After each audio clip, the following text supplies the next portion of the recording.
정말 이거 정말 황당한 사건입니다. 코 속에 남겨진 거즈.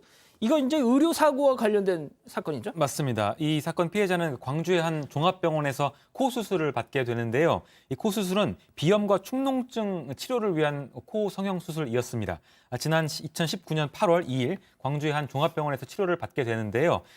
수술을 받고 나서도 코에 계속 통증이 생기고 염증이 생겨서 피해를 호소합니다. 불편함 호소하고 다음 달 2일에는 갑자기 한쪽 코에서 손가락 한 마디 크기의 거즈가 빠져나오는 것을 아이고. 발견을 하게 됩니다. 좀 황당하기도 한데요. 피해자는 다음 날에도 병원을 찾아서 코의 통증과 부종을 호소했다고 하고요. 항생제 치료를 계속 받았는데도 증상이 호전되지 않으니까 염증 제거와 코 성형 수술을 다시 받게 됩니다. 아이고, 참. 아니, 승희 의원님, 지금 네. 이게 수술이 도대체 몇 번을 한 거예요, 이게? 아니, 거즈가 나온 것도 황당한데, 그거를 갖다가 또 뭐 어떻게 하고 또 어떻게 하고 지금 보니까 3번이나 추가 수술을 받았다는데. 뭐 이제 그 뒤에 3번을 더 받았다는 건데 저는 정말 이게 좀 충격적인 게 이게 종합병원에서 받은 수술인데 이게 어떻게 이런 진짜 기본이 안 된 실수를 했을 수가 있을까? 사실 수술을 마치고 나면 좀 큰 수술에는 얼마만큼 거즈가 들어갔는지 그 거즈가 반드시 피해자 몸 안에 나왔는지 확인하거든요. 들어간 거즈와 지금 우리 바깥에 그걸 피를 묻히고 있는 그 거즈를 확인해서 몸 안에 있는지 없는지를 확인하는데 일단 뭐 첫 번째 그런 실수를 했다라고 쳐요. 치고 난 다음에 두 번째 그 거즈를 제거하는 수술을 하는데 그 제거하는 수술에서도 피해자 측 주장에 따르면 제대로 된 주의 의무를 다하지 않았다. 그래서 여전히 그 증상이 지속되고 있었고 다시 세 번째는 이제 아까 피해자 입장에서는 비염과 축농증을 치료하면서 이제 코에 작은 이제 그 성형을 했을 때 성형에는 보형물까지 이제 제거를 했음에도 불구하고 여전히 그러한 어떤 그 상태가 되어 있었기 때문에 네 번째까지 수술을 받았음에도 아이고. 불구하고 외형상 여러 가지의 어떤 그 후유증이 남아 있다라고 이야기를 해서 남아 있다라는 점에서 손해배상 청구를 했다라고 이야기합니다. 소장님, 뭐 남성도 그렇고 여성도 그렇고 이 지금 결국 이 4차례 계속된 수술 때문에 이 콧구멍이 약간 들리는 어떻게 보면 뭐 흔히 말해서 들창코 약간 이런 식으로 이 변형됐다라는 거예요. 이러면은 정말 이 피해자분이 느끼는 아이고 참 어떡합니까 정말.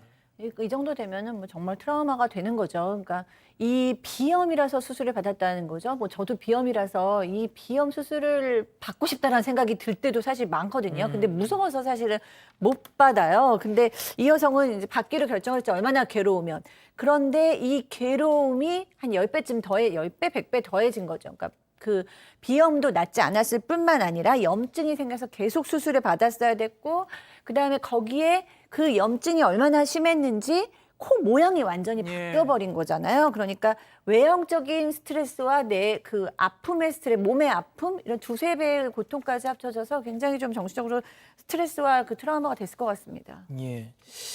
자, 변호사님, 보통 네. 이런 식의 의료 사고들 4년 전에 전북의 한 병원에서 종합병원에서 그런 경우도 있었어요. 수술용 칼의 일부가 부러진 채로 그냥 그걸 봉합을 해버린 그렇죠. 거. 뭐 이런 거. 네. 자, 그러면 이건 그때는 수술용 칼이었고 이거는 뭐 거즈였단 말입니다. 그렇죠. 이게 의료 과호 소송이라 합니다. 의사들이 가시를 해서 손해를 발생시켰는데 인과성이 있어야 되는 게 기본적인 불법행위고 손해배상을 책임을 지는데 과연 거즈, 지금 말했던 수술용 칼, 그게 있다고 해가지고 이런 결과가 발생했냐 안 했냐 이게 가장 중요합니다. 그렇지만 이 입증 책임이 원래는 환자가 지금 입증하도록 돼 있어요. 거즈 때문에 내가 더 손해가 발생했다라고 해야 되는데 사실 입증할 수 있는 환자보다는 의사들이 더 전문가거든요. 그렇죠. 그래서 우리 법원 판례는 입증 책임을 좀 전환하거나 아니면 거즈 같은 걸 넣는 게 말이 안 되잖아요. 또 칼을 낳고 봉합하는 게 말이 안 됩니다. 예. 이렇게 과실이 아주 크다면 그 추정을 해버립니다.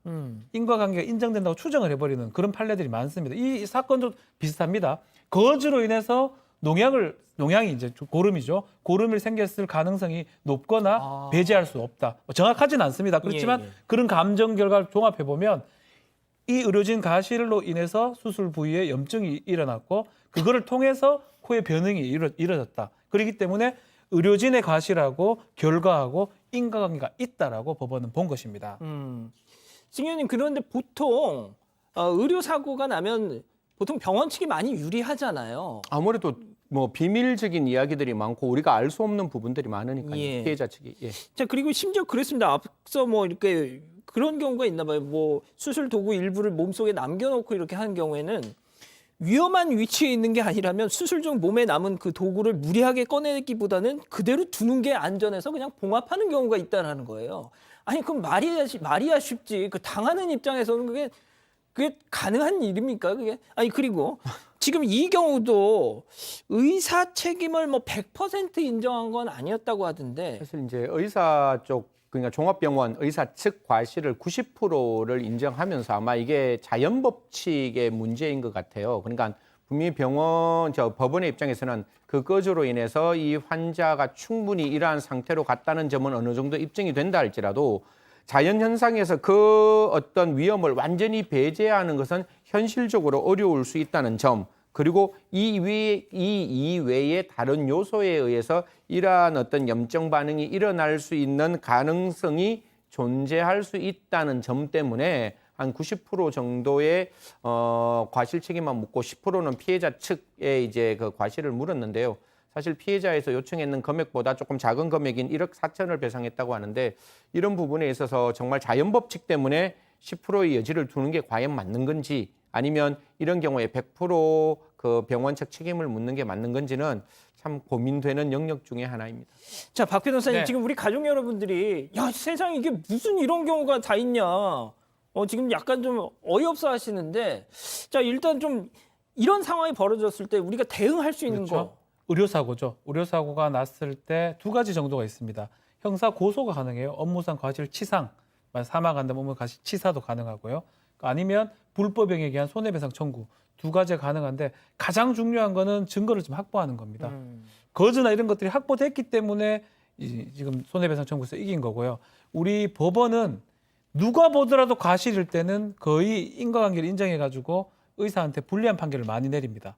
근데 그런 경우는 잘 없어요. 예. 거즈가 있거나 수술용 칼이 배에 있는 상태에서 봉합을 하거나 이런 경우는 누가 봐도 과실이기 때문에 그 이후에는 손해배상이나 업무상 과실치상이 성립하기 좋은데 의학적 수준을 우리 알 수 없는 것 그런 것들은 쉽게 이제 판단하기 어렵습니다. 왜냐하면 의료 수준이라는 거는 100%는 없거든요. 현재의 지금 합당한 의료 기술이었다고 입증을 한다 그러면 또 의사한테 유리한 판결이 나기 때문에 가장 1차적으로 의료사고가 발생했을 때는 뭐 의료 기록부라든지 진료 기록부 확보한 다음에 또 전문가와 상의를 할 필요가 있습니다. 알겠습니다.